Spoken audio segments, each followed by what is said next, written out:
I'm Ben Everett. I'm Annie's husband. My name is Annie Everett, and I'm Ben's wife. And it's funny even saying that, because I would say since 2005, I've had a weird feeling or anxiety using the word wife or husband because of the pain that I've been put through. And so, but I say that now, I'm really proud. I am Ben's wife. Annie and I met in college. We both were students at Eastern Illinois University, is my hometown, and we had a education class together. I tried flirting with him, and I had a calendar from the bank, and for some reason on it said Marine Corps birthday. I know nothing about the military. She knew I was a Marine, and she'd sent a note. She'd had a calendar, and it said something about happy birthday to the Marine Corps. So she sent me a note in class. So it came back, and I thought it was going to say thank you, or I can't believe you knew, that's so cool. And it didn't. It said, don't talk about things that you don't know about. And she sent the note back, and it was really a form of flirting, I'd say. But that was all it was. That was it. Nothing else came from out of that. After that, I went overseas and went to school. Actually, started dating someone pretty serious over there. Came back home in the summer, and first thing I wanted to do is see my buddy Ben. Right away, we all clicked, like it was as if I'd never left. One day we were all watching a movie, and this dates me because I tell everybody I'm 21. But we were watching a movie, and it's a thing called a VHS, and you have to take it in and out of the VCR. And I got up to do that because we were with a big group of people from FCA, and we were just hanging out. And when I did that, he also got up and he kissed me in front of everybody and said, "This changes things." And then he literally walked out the door, and he went down the stairs, and we heard him go, "Woohoo!" Obviously, we started dating that very next day. He took me for a walk, and he told me that I was the last girl that he wanted to date, and that he's in the Marine Corps, and that's his life, and he wants to be with me. And that was it for me. Hook, line, and sinker, I was all his. December 28th, 2000, he got commissioned to active duty in the Marine Corps. And December 30th, we got married. And that day when I walked down the aisle, I was so happy my face hurt because I was smiling so big.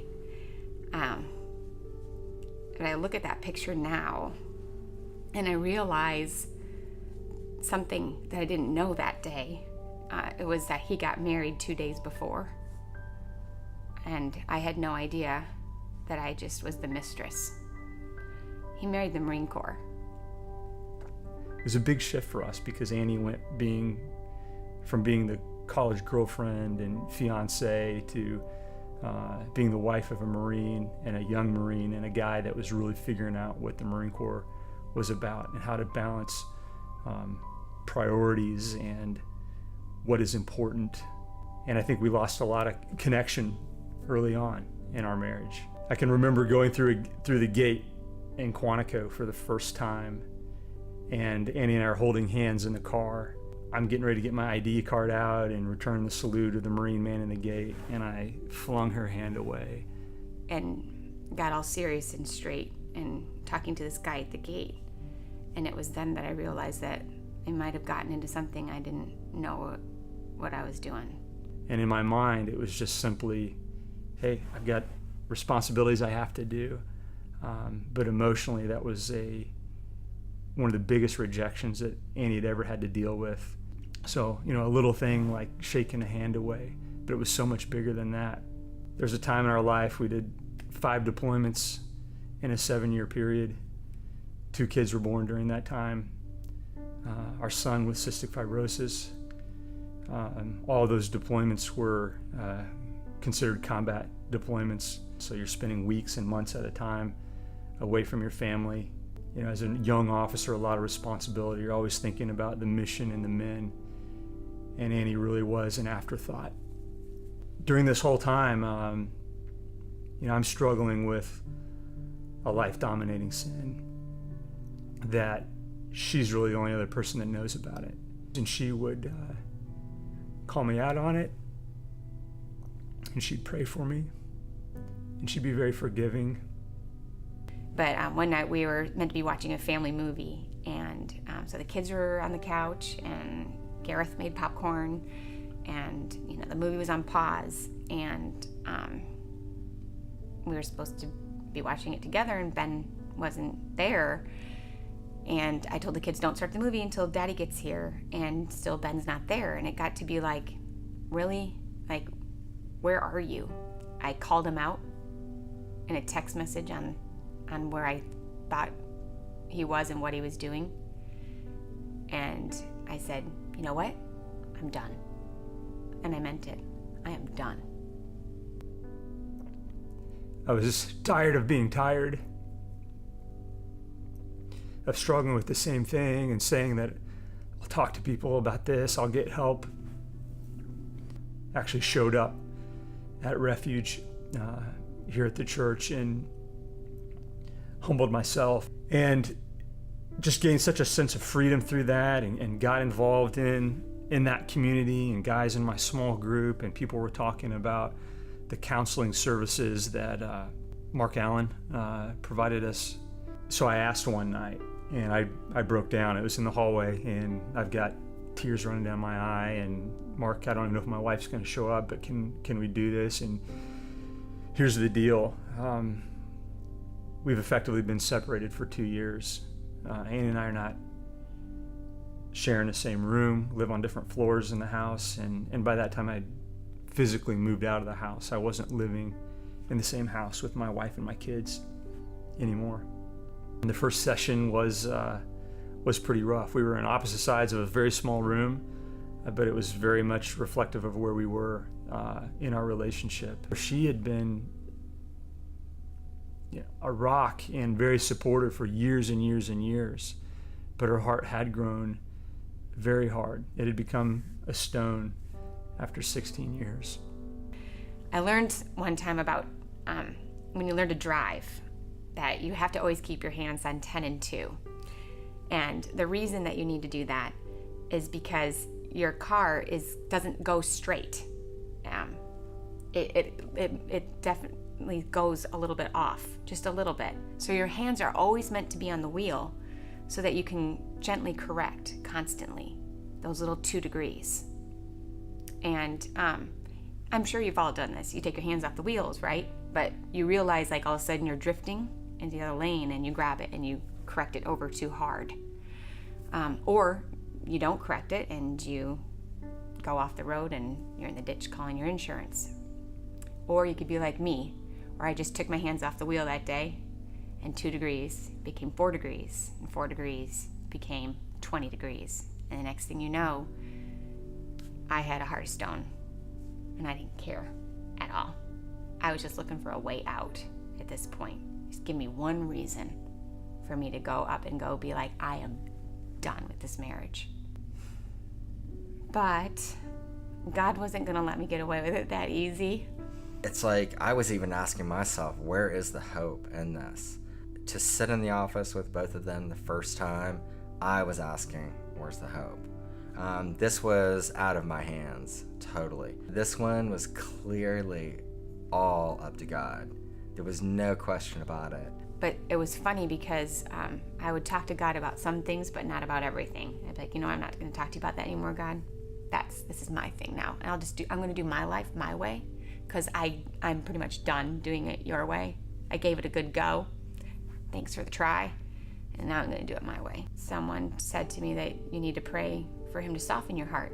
And I laughed. I laughed at her mockingly. And I was like, it's going to take more than that. I'm going to need a new heart.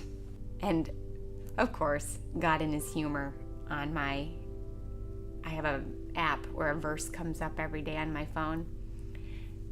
And so it was almost like God was like, Annie, I'm not going to let you go. And the verse that came up that day was Ezekiel 36:26. And it said, I will give you a new heart. And that made me so mad. I was really mad at God. I was like, seriously? fine, do it, but I'm not going to help you.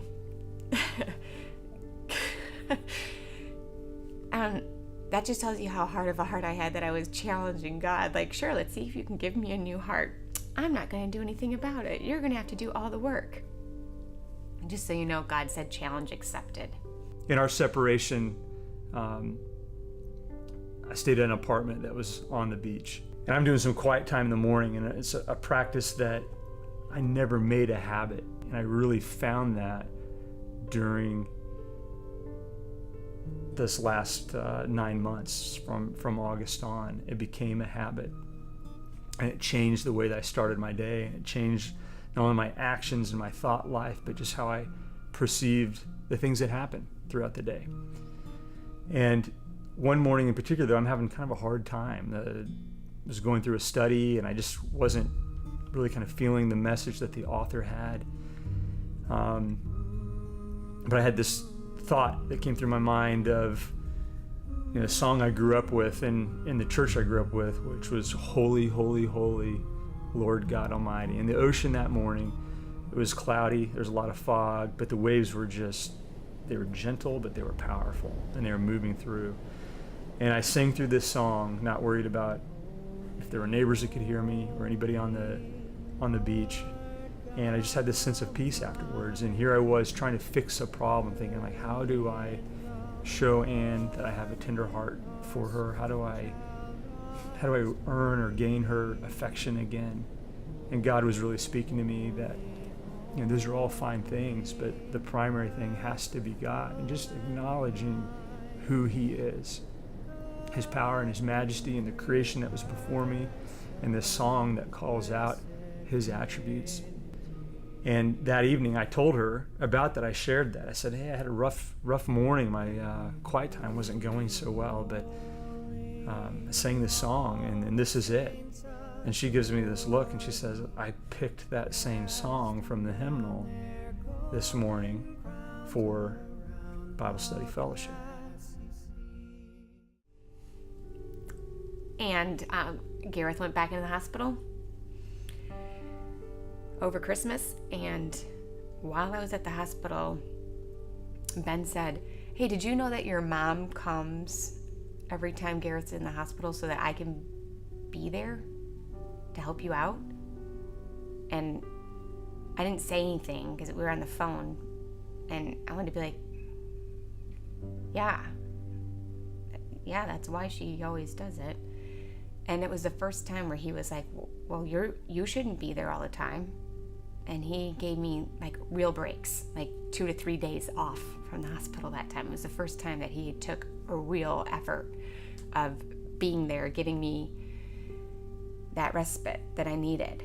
But that day at the hospital when he came, and he brought me a gift card to go get a massage. And it was different. And I didn't want to accept that after all I've been through. And now I finally made my decisions of what I'm going to do. I was kind of like, now you're changing? Really? And it was perfect timing, honestly, because that's how God works, right? The Station Foundation called me, and they said that they had selected me to be part of a women-only cognitive therapy restoration 10-day restorative trip. Not a vacation, but work. And I'm literally in the hospital, in the hallway, like, are you kidding me? This is awesome. Yes, I want to go. Thank you. Oh my goodness, thank you. Of all the different people they could have called, they called me. I went to Montana, and that is where finally the sounds of the hospital fell away. The cell phone wasn't accessible because there's no technology there that doesn't have any service. There's no TV, there's no radio. And one of the things they asked us to do was to bring a uniform. And I had known what we were going to do with that uniform because I had been out there in April, so I had a pretty good idea what we were going to do with that uniform, and I was excited about it. And I was really clear with Ben that when I left, I said, hey, I need a uniform of yours. Particularly, I want it from being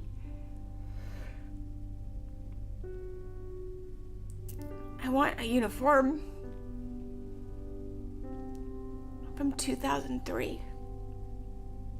From 3/5. From the initial invasion. When everything went to hell. When I realized that I never got back the Ben that I married, or that I thought I even married. He was very different when he came back in 2003. I wanted a uniform from that time. And so I took it with me. The day of the uniform ceremony came, and they gave us very sharp razors. And they told us to do what I knew we were going to do, which was shred it. Shred everything. Everything that happened in the past. Just shred it and have radical acceptance. And that was the moment I surrendered everything. I surrendered all the dreams and plans and the thoughts that I thought that I had made for this marriage, this military marriage, of what I thought things should look like or be, or how I should be. I just surrendered everything. And I said, here, God, take this. Just take it. We got to turn the uniforms into journals. So it became paper. And on my paper, I wrote a very important vow. I wrote a vow of who I was going to be, and my dream. It was called a credo of what I wanted my life to look like in the next 5 years. And I wrote down, I want an intimate, loving relationship with my husband, Ben. I get a phone call from the Station Foundation, and it's Ann. And I said, hey, I just want to let you know, I radically accept absolutely everything that's happened. I have a lot I want to tell you. But I hope that when I come home that you'll be willing to listen without judgment, because I have some things I want to say. She was different. She was the Annie I knew her to be in college and in the first few months of our marriage. God really, really made apparent his presence in Annie's heart. She came back from that, and there was this U-turn where she was going in this one direction and is very determined to keep going in this direction, but yet she made a U-turn straight back to God. And I wish I could tell you, and then we lived happily ever after, and it was perfect. It wasn't. It was slow steps. And that's really something that Ann's taught me, is to be present, because Ben Everett has a hard time about being present. I think about the mistakes of the past, and I worry about the future. And Annie really taught me to be present in the moment. To the analogy of the car, I had off-roaded so far that Montana was me stopping, getting out of the car, looking around, and being like, where am I? I am not where I want to be. And having the humility of asking for directions from God and saying I need to get back to where I want to be. We're building a deeper connection than what we've had before. And I'm really grateful for that. I'm grateful that I'm mature enough and that God has worked in me enough to be receptive of that, because Annie really is a wonderful, wonderful person, a great person to have as a friend, and a phenomenal wife. I joke with Ben that he gave me a Jeep, so he knows in my personality I might go off-road and be wild. But in life, that's not how I want to be. And a couple weekends ago, he bought me a BMW. You're not supposed to take those off the road. They're very nice cars. I'm going to treat my life as carefully, and my marriage as carefully as I treat a nice luxury car. With attention and care, detail. Only God could take a heart that was hard. I'm so grateful that he didn't fix it, because that other heart, I didn't need it anymore. He gave me a new one. I went from the Grinch to Christmas Day, and being married to Ben is Christmas Day every day. So that's what this wedding is. Proof that God can make new hearts in some very sinful people. So about the wedding rings, I quit wearing mine in 2005 because I just wasn't proud anymore that I was married, and I kind of wished I could be out. So I have a wedding ring now, and we're exchanging new rings, and I'm so proud to have this. And his ring, on the inside of it says new hearts from Ezekiel 36:26, because we both have new hearts. I love you. I love you too.